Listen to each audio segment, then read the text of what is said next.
사랑하는 행복한 교회 성도 여러분, 이 영상을 보시는 하나님 나라의 귀한 자녀 여러분, 오늘은 2022년 10월 24일 월요일입니다. 오늘 매일 성경 본문에서는 흉년이 3년 동안 지속하였을 때 다윗이 여호와께 기도하였습니다. 여호와께서는 사울이 기브온 사람들을 죽인 것 때문에 흉년이 발생했다고 말씀하셨습니다.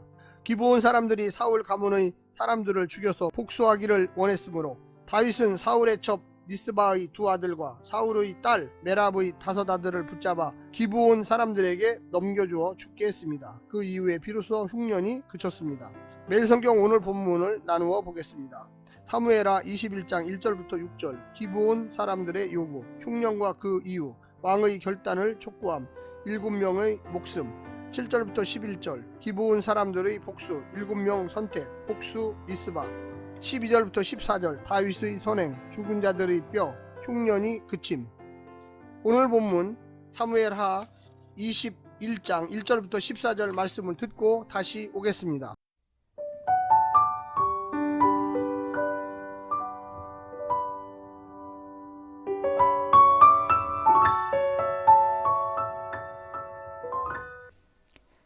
사무엘하 21장.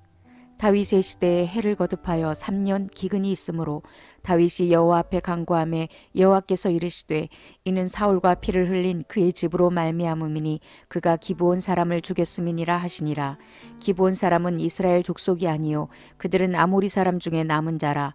이스라엘 족속들이 전에 그들에게 맹세하였거늘 사울이 이스라엘과 유다 족속을 위하여 열심히 있으므로 그들을 죽이고자 하였더라.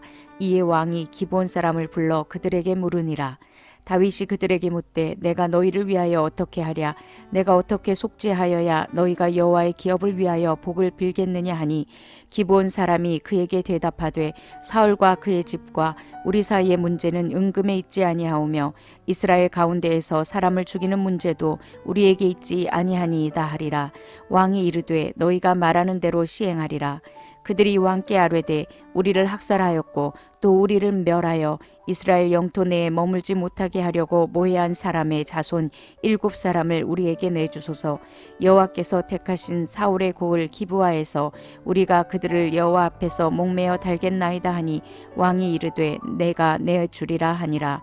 그러나 다윗과 사울의 아들 요나단 사이에 서로 여호와를 두고 맹세한 것이 있으므로 왕이 사울의 손자 요나단의 아들 무비보셋은 아끼고 왕이 이에 아야의 딸 리스바에게서 난 자 곧 사울의 2 아들 알모니와 무비보셋과 사울의 딸 메랍에게서 난 자 곧 무올라 사람 바르실레의 아들 아드리엘의 5 아들을 붙잡아 그들을 기브온 사람의 손에 넘기니 기브온 사람이 그들을 산 위에서 여호와 앞에 목매어 달매 그들 7사람이 동시에 죽으니 죽은 때는 곡식 베는 첫날 곧 보리를 베기 시작하는 때더라. 아야의 딸 리스바가 굵은 배를 가져다가 자기를 위하여 바위 위에 펴고 곡식 베기 시작할 때부터 하늘에서 비가 시체에 쏟아지기까지 그 시체에 낮에는 공중의 새가 앉지 못하게 하고 밤에는 들짐승이 범하지 못하게 한지라. 이에 아야의 딸 사울의 첩 리스바가 행한 일이 다윗에게 알려지매 다윗이 가서 사울의 뼈와 그의 아들 요나단의 뼈를 길르앗 야베스 사람에게서 가져가니 이는 전에 블레셋 사람들이 사울을 길보아에서 죽여 블레셋 사람들이 벳산 거리에 매단 것을 그들이 가만히 가져온 것이라. 다윗이 그곳에서 사울의 뼈와 그의 아들 요나단의 뼈를 가지고 올라오매 사람들이 그 달려 죽은 자들의 뼈를 거두어다가 사울과 그의 아들 요나단의 뼈와 함께 베냐민 땅 셀라에서 그의 아버지 기스의 묘에 장사하되 모두 왕의 명령을 따라 행하니라. 그 후에야 하나님이 그 땅을 위한 기도를 들으시니라.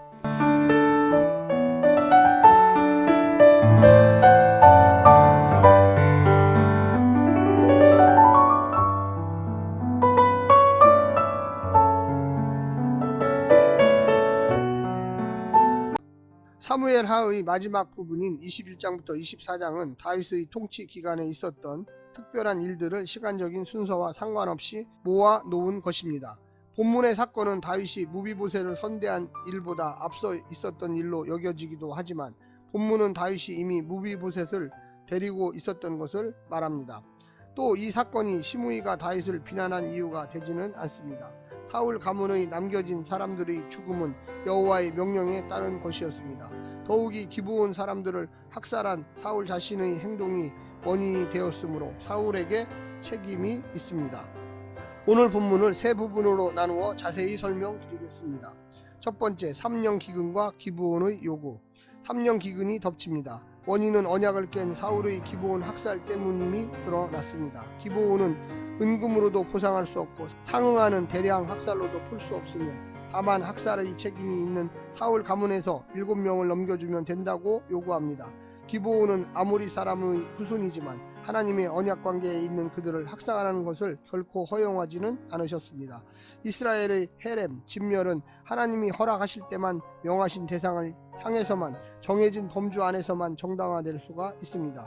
내가 당하는 고난이 다 내 죄의 결과는 아닐지라도 내가 누렸던 편안함을 당연한 것으로 여기지 않고 혹시 내가 누군가에게 고통을 안겨준 것은 없는지 돌아보는 계기로 삼기를 바랍니다.